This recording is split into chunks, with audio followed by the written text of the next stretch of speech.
Welcome to the Muricho channel. Has the center of the world started to turn upside down? As you may have memorized in high school, our planet consists of roughly 3 layers: the crust, mantle, and core. Depending on the purpose, it's possible to increase the number of these layers, but for now, these 3 are sufficient for us. In summary, the thinnest layer of our planet, the crust, really does surround our planet like the skin of a fruit, and it can remain solid due to the heat lost to space, even at its deepest point, averaging only 30 kilometers thick. This layer hosts all continents and oceans, and thus, us. As we descend to deeper layers, the temperature and pressure of our planet increase, and the layer between 30 kilometers and 2009 kilometers is composed of molten rocks and magma due to the high temperature. For example, the lavas that reach the surface during volcanic activity come from the upper layers of this mantle. The most important layer for us today, however, is the core layer located deepest within. This layer is usually divided into 2, the outer core and the inner core. The reason for this division is quite interesting. Normally, as we approach the center of our planet, temperatures reach around 4,500 degrees Celsius. At this temperature, all the rocky material that makes our planet rocky melts and becomes liquid. Therefore, just as expected, the outer core layer of our planet is also in a liquid state. As we go deeper into the core, the temperature increases even further, reaching up to 5,200 degrees Celsius, which is the same temperature as the surface of the Sun. Despite this high temperature, the inner core is not liquid, just like the crust layer. This is due to the incredible pressure experienced at this depth. The pressure is so high that even though the material, which consists largely of iron and nickel and should have already turned into a liquid at around 1,500 degrees, it cannot remain in a liquid state and solidifies despite the 5,200 degree temperature.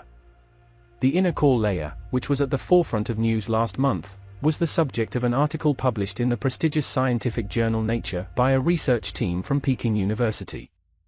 The article stated that the team had discovered that the rotation of the inner core around its axis had stopped in recent years, and may have started to reverse. The problem is that when the news is presented in this way, it is perceived as if it were the first or only occurrence, and one can get clicks with the implied tone of the end of the world. Yes, but it would not be providing accurate information.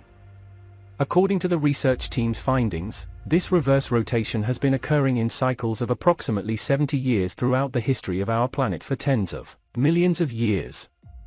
Therefore, when you provide this information, you will understand the event much better without the implied tone of the end of the world that those who share the news without providing details imply. 8. The reason why the core can reverse its rotation is that the inner core has already been rotating independently from the rest of the planet for approximately 100 million years. Let's consider what we have learned so far. The outermost layer of the Earth is the solid crust, followed by the semi-liquid mantle, the liquid outer core, and the solid inner core. If you visualize these layers, you will notice that the liquid outer core surrounding the solid inner core can move freely in any direction. Therefore, it is not surprising that any part of the Earth, such as the crust, can move in different directions while the Earth rotates around its axis. However, this is not related to the rotational motion of the Earth's crust that we refer to when we talk about the Earth's rotation. Of course, due to the conservation of momentum, we would expect the inner parts of a planet to generally rotate in the same direction as the outer parts, but as we will see shortly, this is not a requirement and the dynamics of the inner parts may be shaped by entirely different forces from those acting on the crust. However, first we need to understand something. This newly published article is simply a new model developed in addition to several existing models, because the inner core rotates at a different speed from the crust. Seismological studies have shown that the inner core's speed can both increase and decrease, but the difficulty in studying the inner core lies in the fact that it is challenging to determine whether these speed changes have a specific period or pattern, and the reason for this is clear. We cannot directly observe the inner core because it starts 5,150 kilometers beneath our feet, and has a radius of 1,220 kilometers on its own. If you consider that even the deepest hole on Earth, the Kola borehole, has only reached a depth of 7 kilometers by humans, you can understand how far we are from directly examining the Earth's core. However, we don't need to observe or touch something directly to scientifically test it. Science is here for these types of things.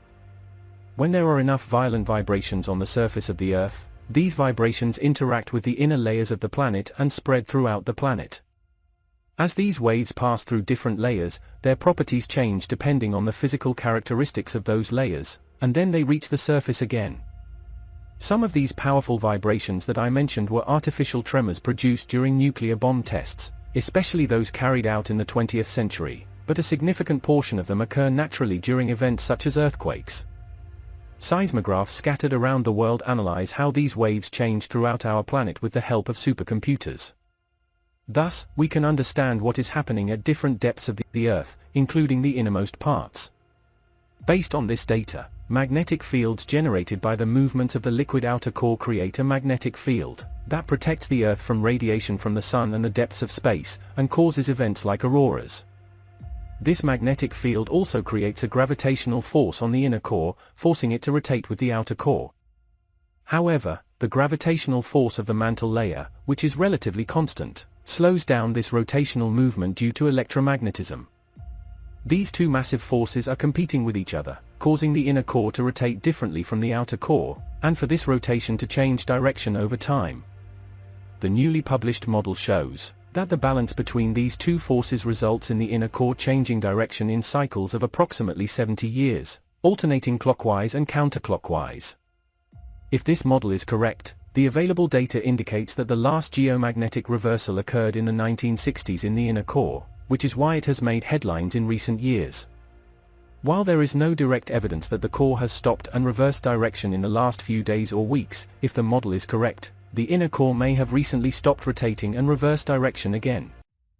As you can see, although this is a tremendous discovery from a geoscience perspective, it is not as frightening or extraordinary as it is implied to be because, if the model is correct, the Earth's core must have changed direction almost 1.5 million times in just the last 100 million years, so it is not a significant event.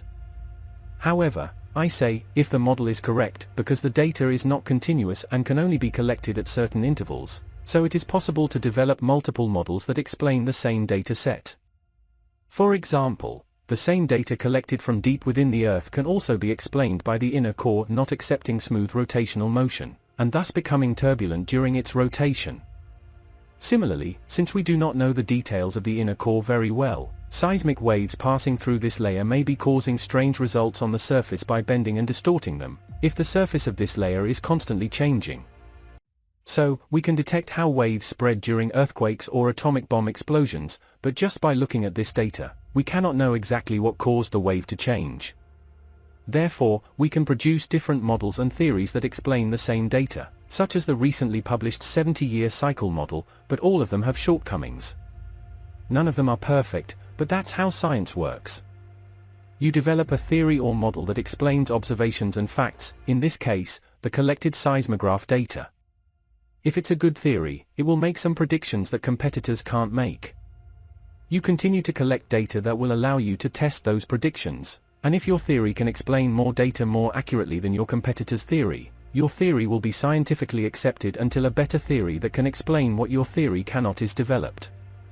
Through this method, we can gradually approach the truth, and understanding the behavior of the inner core is crucial because it may determine seismic events on Earth, changes in the length of the day over the years, and even atmospheric events through its effects on magnetism.